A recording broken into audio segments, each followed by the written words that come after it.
beriya virüsa korona, bajarê Wanê bi şûnwarên dîrokî û jîngeha xwe ya dewlemend bala geştyaran kişand bû ser xwe û li gor agahiyên fermî her sal dora milyonek gerok serdana vî bajarê Kurdan dikir.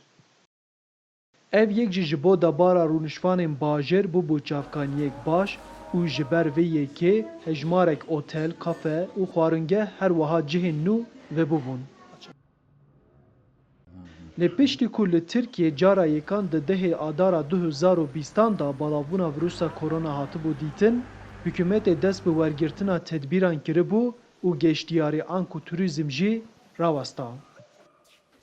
Li ser ragihandina pandemiyê salek derbas bû û di aliyê aborî da rewşa ofîsên şewirmendiya geştyaran her diçe xirabtir dibe. 2019 nêzîngiya 1 milyon merov turist hatine bajarê me. Me digo sala 2020 da em ê nêzîngiya milyon nîvekî hildin.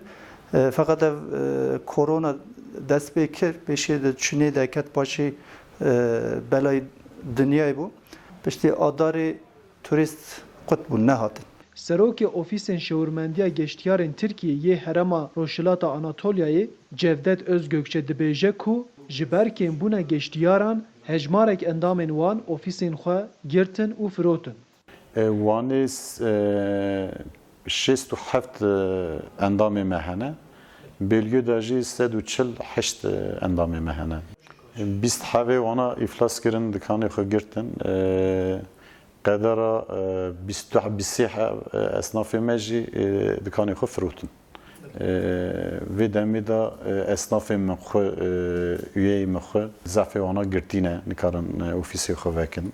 Piraniya gerokan ji welatê Îranê dihatin herêmên Kurdan û bajarê Wanê. Lê di destpêka ragihandina pandemiyê de heya nihe deriyê sînorê li Wan, Culemêrg û agiriyê ku bo Îranê ve dibin girtine. Deriyê sînoriyê Kapıköy'ya Wanê û deriyên dîn bo berdewamiya debara ofîsên geştyariyê û bajarên Kurdan xelekek giring e. 36 derî vekirîne turist tên ama bajarê ji Agiriyê û ji Wanê Hekariyê. Ewan deryana girtîne. Mantıqa meriv hilnade. Yani devê jî temam ew heye, virüs heye. Virüs Bulgarya jî heye.